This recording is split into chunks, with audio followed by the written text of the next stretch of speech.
लिए एक नए वीडियो के साथ आया हूँ, एक बहुत अच्छे टॉपिक के साथ, जो कि सभी वर्गों के छात्र एवं छात्राओं के लिए ये बहुत ही उपयोगी है। आज हम लोग पढ़ेंगे भूगोल क्या है। बचपन से हम लोग पढ़ते आ रहे हैं भूगोल के बारे में। आज हम लोग इसके बारे में साधारण शब्दों में आज मैं आप लोगों को बताने का प्रयास करूंगा। उससे पहले आज का एक सुविचार है, धन से हम केवल दुनिया की सारी सुख और सुविधाओं को पा सकते हैं, लेकिन एक सुकून जो होता है अच्छे कर्मों से ही होता है। तो इसी के साथ हम लोग चलते हैं विषय वस्तु के तरफ। भूगोल क्या है? भूगोल लैटिन भाषा के दो शब्दों से मिलकर के बना है, जियो प्लस ग्राफी। जियो का मतलब होता है पृथ्वी, ग्राफी का मतलब होता है व्याख्या करना, यानी पृथ्वी के बारे में जानना, उसका व्याख्या करना, वही भूगोल कहलाता है। हल्का इसका आप डिस्क्रिप्शन पढ़ लेते हैं। पृथ्वी तथा उस पर रहने वाले जीवों, पृथ्वी पे जितने भी जीव रहते हैं, चाहे कीड़े मकोड़े हो, जीव जंतु हो, पशु पक्षी हो, मनुष्य हो, जितने भी प्रकार के जीव रहते हैं, उनके साथ साथ प्राकृतिक पर्यावरण, पर्यावरण किसे कहते हैं? हमारे आसपास के वातावरण, जिसमें पेड़ पौधे भी होते हैं, जीव जंतु पशु पक्षी, घर भी होता है, तो सारे मिलाकर के पर्यावरण का निर्माण होता है। यानी कि रहने वाले जीवों और प्राकृतिक पर्यावरण के पारस्परिक संबंधों को जो हम अध्ययन करते हैं, उसी विज्ञान को भूगोल कहा जाता है। आगे बढ़ते हैं। फादर ऑफ ज्योग्राफी, यानी कि भूगोल के पिता, भूगोल के जनक जो कहा गया है, हिकेटियस को कहा गया है। इरेथोस्टेनीज, जो कि उन्होंने अपनी पुस्तक ज्योग्राफिका में ज्योग्राफी शब्द का प्रयोग किया था, और इरेथोस्टेनीज ही सबसे पहले ज्योग्राफी का प्रयोग किए थे। अरस्तु के बारे में अगर हम लोग पढ़ चुके हैं और पढ़ेंगे, जो पृथ्वी गोल होती है, ये किसने कहा था? तो अरस्तु जी ने कहा था, जो पृथ्वी जो होती है वो गोल होती है। पृथ्वी जो होती है वो अपने अक्ष पे 10.5 डिग्री झुकी हुई है। हम अपने विद्यालय में, कॉलेजेस में देखते हैं, ग्लोब को रखे हुए देखते हैं, वो हल्का झुकी रहती है अपने अक्ष से, वो 10.5 डिग्री झुकी हुई है। अब समझने का प्रयास करते हैं भूगोल। पृथ्वी, सबसे पहले पृथ्वी आती है। पृथ्वी यानी कि एक नीला ग्रह भी इसे कहा जाता है। पृथ्वी एकमात्र ऐसा ग्रह है जहाँ पे जीवन संभव है। नीला ग्रह क्यों कहा गया है? क्योंकि पृथ्वी पे 71% जल की मात्रा है, महासागर है, नदियाँ है, झील है, सारे जो जल होते हैं 71% मिला करके, उसी से हमारा जो है पृथ्वी नीला प्रतीत नजर आता है, और पृथ्वी पे ही जीवन संभव होता है। गतियों के बारे में जानते हैं, 2 तरह के गति होते हैं। एक होता है घूर्णन गति, जिसे दैनीय गति भी कहा जाता है। घूर्णन गति जो दिन रात जो होता है, वो घूर्णन गति के कारण ही होता है। हम जानते हैं जो सूर्य हमेशा पूर्व की तरफ उगता है और पश्चिम में डूब जाता है, लेकिन हमारी पृथ्वी पश्चिम से पूर्व की तरफ घूर्णन गति करती है। और एक होता है वार्षिक गति।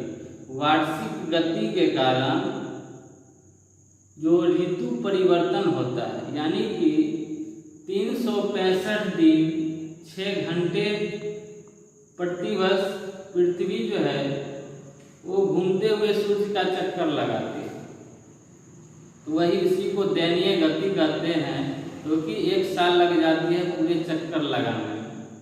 ठीक है, आगे बढ़ते हैं। अक्षांश और देशांतर। अक्षांश रेखा के बारे में आज हम लोग साधारण शब्दों में पढ़ेंगे। तो मान के चलिए ये ग्लोब है, ग्लोब है, इसके बीचों बीच की जो रेखा होती है उसे भूमध्य रेखा कहते हैं। भूमध्य रेखा, भूमध्य रेखा कहते हैं। और ये जो लाइन होती है भूमध्य रेखा के समानांतर खींची गई काल्पनिक रेखा को हम लोग अक्षांश रेखा कहते हैं, जो कि पूर्व से पश्चिम की तरफ खींची हुई होती है। यहाँ पे हम लोग क्या लिखते हैं, नॉर्थ, और यहाँ पे साउथ। ऊपर हमेशा नॉर्थ होता है और नीचे जब भी हम देखेंगे, चाहे वो मैप हो चाहे ग्लोब हो, उसमें ऊपर जो होता है वो नॉर्थ ही होता है और नीचे जो होता है साउथ होता है, और जो दाहिने तरफ होता है वो ईस्ट होता है, इधर वेस्ट होता है। ऊपर से जो ऐसे अंश रेखा हम लोग पढ़ चुके। अब जो है ये ऊपर वाले जो लाइन होते हैं, ये सीधी रेखा है, जिसको देशांतर रेखा कहा जाता है। तो इसके बारे में हम लोग विस्तार पूर्वक नेक्स्ट क्लास में पढ़ेंगे। क्योंकि आप लोगों को इसके बारे में पढ़ाएंगे तो वीडियो बहुत लंबा हो जाएगा, तो इसको हम लोग दूसरे क्लास में पढ़ाएंगे।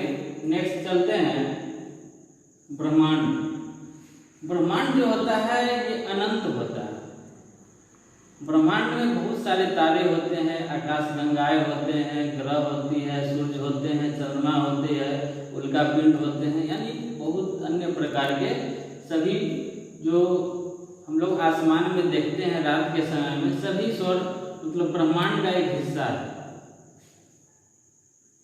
भौतिक भूगोल, फिजिकल ज्योग्राफी, इसको इंग्लिश में कहते हैं फिजिकल ज्योग्राफी। इसके अंतर्गत हम लोग जो पढ़ते हैं स्थल मंडल।